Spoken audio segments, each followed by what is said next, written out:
do the everything worst to best. Before I get into the full ranking of their discography though, I do have to point you in the direction of the Patreon, as I would love to see more people over there supporting me. And not only that, it's where you can request videos like this. This was requested by a Patreon voter, a Patreon subscriber. So if you want videos like this and other kinds of videos that are coming more and more frequently on this channel, like top 10 songs lists, essentials videos as well, where I talk about the best and most essential albums of different kinds of genres, you can support me over there. So please go check it out. The link is in the description. That would be amazing. So let's get into it. Everything British band, rock band, I guess you could call them, but I think calling them just a rock band is actually not very accurate to what they offer in the world of music. Particularly in British music, I feel like they've carved out their own lane, you know? I feel like they have their influences, they have their you know, their music is clearly influenced by other genres, other eras, all that kind of stuff, of course, but in the world of modern British music, I think they have truly set aside their own lane, blending great elements of art pop, art rock, indie pop, synth pop, electronics, all that kind of stuff together in this fusion to create the sound that they have, with the fantastic vocalist of Jonathan Higgs, has just put them on such a high pedestal for me as being one of the best British acts out there at the moment. And I truly think they deserve that kind of accolade when their discography as well has been really consistent up until this point. Yeah, I think they have certainly deserved a ranking list like this, and to say that, you know, they're still in the midst of their career, we could get many more albums from them going forward, and who's to say that they won't drop a better album than what they've already got so far, because I think they could, they are that good. And I hope history serves them well. I hope history looks back on their albums, their discography, and realizes that they were doing some exciting things for the 2010s, especially when you compare them to previous decades of bands from Manchester, bands from the UK. I think they are a band that truly deserves more shine, and they get enough shine from critics and music publications out there, but they need that mainstream success as well. They have the potential.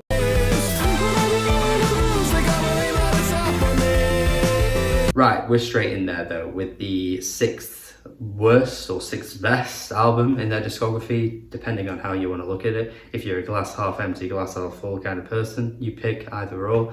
But yeah, I think Man Alive is fairly accurately the weakest album of their discography. What's weird about this album though is that sometimes in a band's discography, the debut can be the one that sets up everything. You know, it's the one that all the other albums get compared to. If you go beyond the debut, is anything as good as that first album? Was it a flash in the pan moment? Were they just in their element, in their bag, I guess you could say as well? And everything after doesn't live up to that first one. But sometimes actually bands just improve on their sound massively and drastically as time goes on. And this is just one of those occurrences. It's no attack on this album, because I think it sets up their discography quite nicely. But overall, it just doesn't feel as developed and as good as their other albums. All of the elements are there with this album. Like everything they've been doing since is still present on this first one. Schooling, with that kind of jerky flow, the weirdness of the guitars. It's there, it's present on later albums, but this one just doesn't sound very good. To be quite frank and to be quite honest with you. You've got Photoshop Handsome as well, which they've always been known for, these kind of weird bombastic vocals and bombastic lyrics that kind of make no sense. And this is just kind of showing how there's a fine line with doing that, because again, these kinds of lyrics, these kinds of vocals on this particular track just don't really work for me. The vocal layering on Waits doesn't really work that well either. The Two for Nero, which has the lullaby melody but the brash vocals, they've just fine-tuned all of this later on with, you know, follow-up releases. They've just found a way to improve on all of this. That's all this is. It's not a bad album, but it's certainly not a great debut album. It's certainly far and away their weakest as well. Like, I just don't think this album quite worked in a lot of places, but you can see the kind of elements that they were going for in this album, and they just worked on it and made it all better later on. That's all it is. I've talked before in my debut videos, the 2 lists that I did of fantastic debut albums, that it's really hard to get it right in your first go. And to get it right in your first go is an insane achievement. Not every band can do that, and most bands struggle, and I think that's just what this is.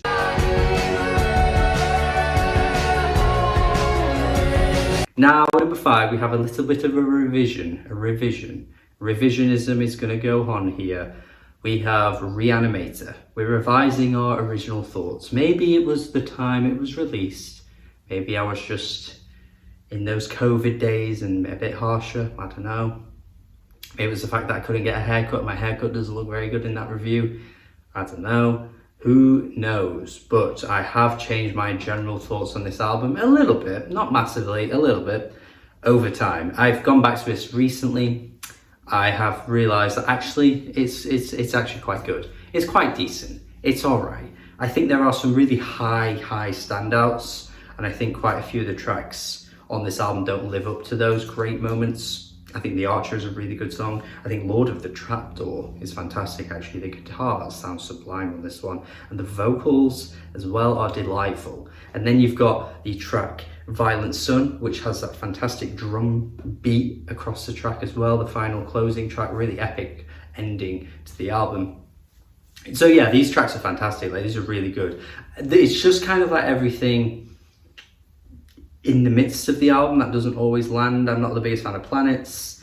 I think there's a few tracks that really are trying a little bit too hard to sound like Radiohead. The Radiohead influence on some of these tracks is remarkably strong. Like, I think it drags down the originality of what this band is generally able to achieve. They're capable of so much more than just being a Radiohead comparison, because so many bands get compared to Radiohead, and yet the influence has always been there, obviously, on everything's music. That can't be denied.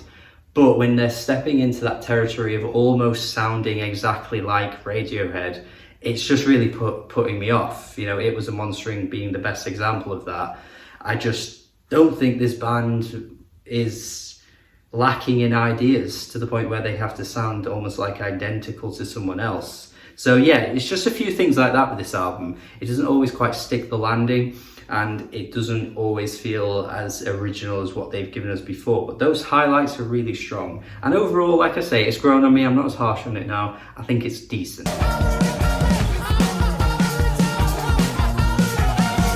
Similarly with this next pick at number 4, we got A Fever Dream. I like this a little bit more now, actually. Again, similarly with when I originally reviewed it, I think expectations particularly were a big one for this one. I mean, coming right after Get to Heaven, that is a difficult follow-up. Like, that is a difficult follow-up for any band, you know, when it's not only just generally my own opinion, but the general opinion of Get to Heaven was that this is their best album to date. And a lot of people considered it one of the best of that year. So 2 years later, how do you follow that up? I mean, it's not even that far away from, you know, Kendrick Lamar following up to Pimp a Butterfly 2 years after as well. It's that kind of level of stature. You know, this album's the peak of what the band's done so far. You're going to have a little bit of a drop off. Unfortunately, that just kind of happened. However, that is not to say that this is not worth your time, because I think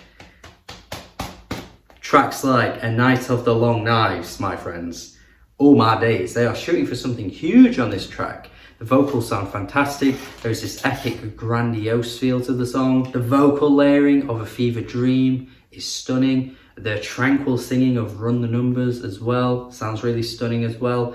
You know, sometimes Jonathan can just really surprise me with how good his voice is, because he tends to kind of go in that really like, but sometimes he pulls it back and just sings so well. Desire is a clear kind of like hit track from the album. Jesus Christ. This one sounds like it's very ready-made for FIFA. I will say that though. I think they did have a song on FIFA at some point, and I think they released it as just a loose single that wasn't attached to any album. Was it I Believe It Now? Was it that one? Anyway, Desire is very similar to that kind of feel. Ivory Tower, want to highlight this one. It's got some of those batshit insane lyrics that they jump out with every now and then. On 2 specific albums, it's more prominent. But when it comes out on other albums too, I love to hear it, because I think that's one of the best features of this band entirely, honestly. The friggin' come crush me in a Waitrose aisle. I think the line like that is so funny. But the song in general actually is quite an interesting sort of critique of privilege and people who are in their ivory towers, of course. Very, very interesting political track, and I think it's presented quite well as well. So yeah, it is a good album. It is one that has grown on me a little bit as well over time, and I rate it.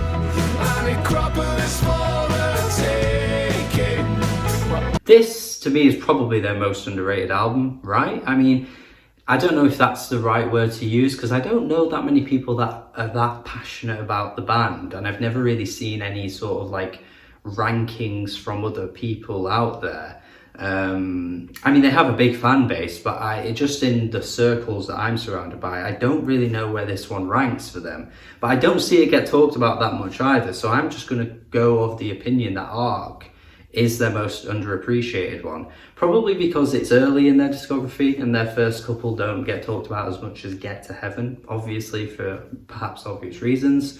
But this is like pre that album, in not just where it stands in their discography, but it feels like pre that album in terms of what they're going for. It feels like what they're trying to aim to do is all here, and the building blocks are being built up to that. Just that kind of wackiness in places, the vocals and the colourfulness of tracks like Radiant, I think really work well in the band's favour. The slinky guitars of Don't Try. The Peaks as well feels quite later, everything, but it feels like something they would have nailed later on as well. It's almost like they were toying with what they were doing on the first album, and then they've just kind of built on it on this album, and then they continue to build on it as they go by too.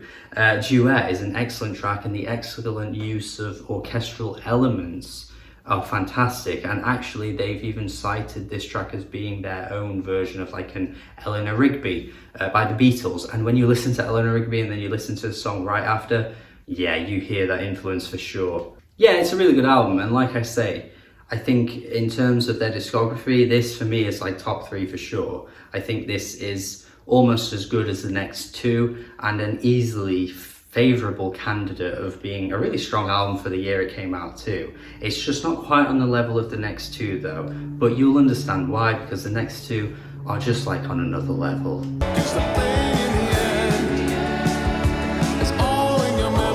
Oh, you know what, like today I was listening to this, right? And I was sat there thinking, could this be their best? Like, honestly, I think it's close. I think this is a lot closer than people might realise. I think Raw Data Feel, I mean, I don't know where it's going to rank on my year-end list, because we're currently in October as of recording this, and it's going to be released in October of the year this album came out. So very difficult to say this early on where it's going to be on my year-end list. But man, this just doesn't miss at any point. Like, it's such a fantastic album. And it's close. This is close to their best, I swear. For the past few albums, up until this point, you know, you've had A Fever Dream and especially Reanimator. They've definitely been toying with some of that electronic stuff.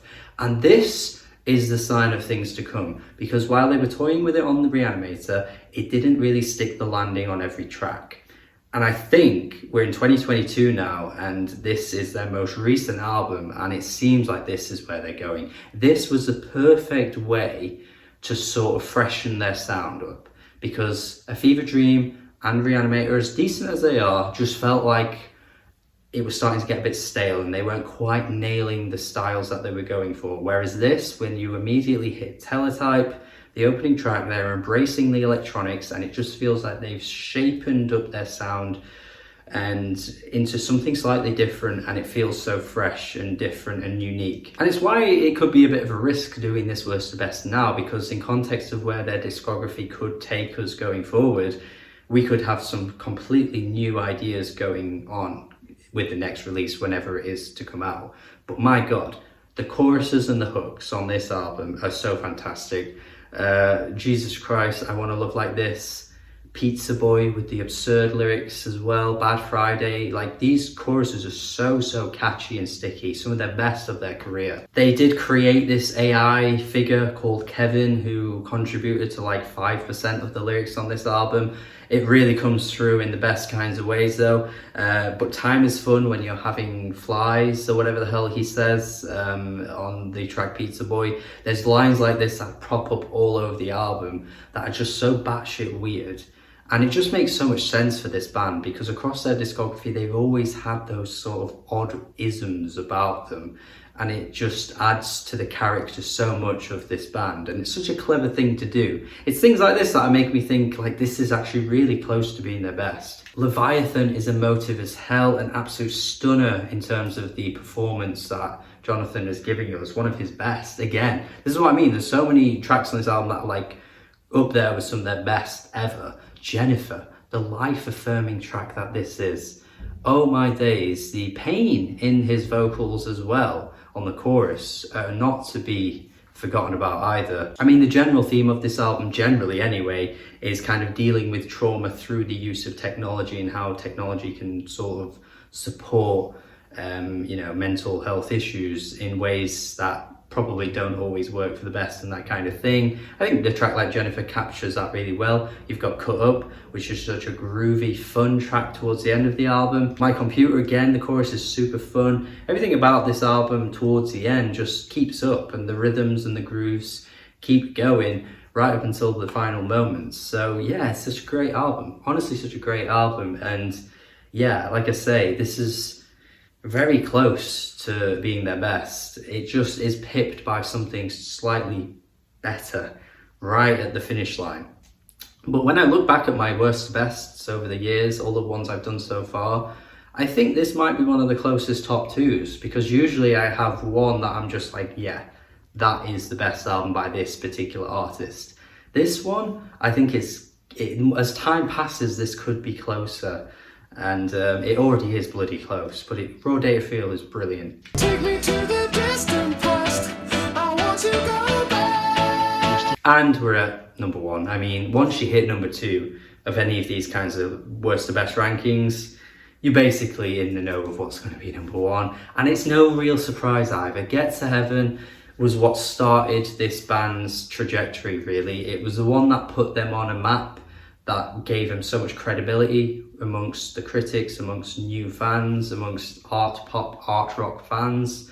It just has so much to offer. I mean, you know, as good as Raw Data Feel is, I think what this album set out to achieve was just superbly executed. To the Blade kicks things off. What I love about this album as well, I've just kind of interrupted what I was about to say there, but the verses always feel like there's so much going on with the vocals, the melodies, the instrumentals. Like, this album isn't just big hooks from start to end. Maybe that's the slight difference between this and Raw Data Feel, not to attack Raw Data Feel, but the verses offer so much. I mean, when this track crashes in, it feels like a completely new song. But then you get to tracks like Distant Past, and again, like the verses that on their own right feel like their own world, and the oddities of the vocals and the singing and everything about it just sounds like he's basically rapping, and it's all so strange. And then you get to the chorus, and again it feels like a new hook, a new sort of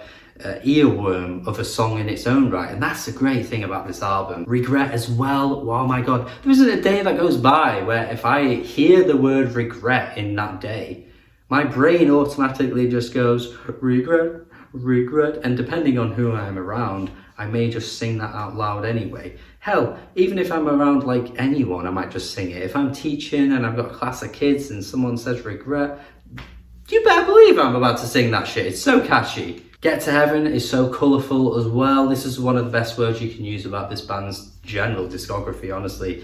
You know, Get to Heaven as a song just has a great drum break, and then the chorus with the falsetto. I mean, I've said this before on this channel as well. There's really only so many artists that can get away with this level of falsetto, and everything is up there with the best when it comes to it, because the levels of high-pitched tones this guy reaches are unbelievable at times. Like, and it never gets old to me. Fortune 500 has such a manic feel to it as well, with the I've won, they told me that I've won. Like, there's just such a weird atmosphere that this song conjures up in such a great way. And no reptiles, my friends.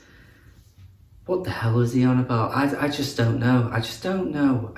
But he says it and it works. It says it and it works. Have you ever felt like a fat child in a pushchair? Yes, I have. Spring, Sun, Winter, Dread is a great song. I like how this song plays with the ideas of the seasons coming round over and over again. And every time they come round, you just realise you're getting older and older. It's a really clever way to touch on life and the way we grow old. Depressingly, we do. But yeah, there's so much this album offers. And the best way to describe it, honestly, out of all of the ways to describe it, is that it just hits different than the other ones. It just hits that ever so slightly different. The hooks feel different. The singing just hits different. The instrumentals are just so refined. It just feels, like I say, they're accumulating everything they've done on the first two albums, and they just hit this one and nailed it. Even with the album cover, I mean, it just perfectly captures the sort of manic, spirited bizarreness that lives within this album. And you've got to talk about the context that this album is a part of as well. I mean, British music has been pretty stale within the rock world for quite some time, honestly. Like, we've got so many bands, particularly from Manchester, that want to be the next Oasis. And if they don't want to be the next Oasis, they want to be the next big Britpop indie rock thing that has been regurgitated for years. And some of them are good, some of it's still worthwhile. I'm not saying it's all bad. But I just feel like this album could have been the trailblazer for something to come, because it just feels like they've accumulated all of those sounds and added different layers of experimentation on top of it to just create what is just a fantastic pop album ultimately. But bringing all those influences, I mean, even you can cite Foals as maybe some of an influence on like the way the guitars are played throughout this album and stuff like that. Like, it just feels like an accumulation of great things that are leading onto something special. And while it didn't quite have that impact on British music, I still feel like it stands on its own 2 feet as an album that just offered something entirely new and is done remarkably well. So yeah, if that's not enough praise, I don't know what is. Get to Heaven is my favourite of their discography. Great band they are, they've been really good for years now, and it's interesting to see where they're going to go. So thank you for watching this video. Let me know your thoughts in the comments. If you have heard all of these albums, if you agree with what I've said, if you disagree, please let me know. Do have a good day. Subscribe, check out the Patreon. As I already said, you can choose the next worst to best if you would like. And please tell me your ranking in the comments, what you agree with, what you disagree with. Have a good day. Goodbye.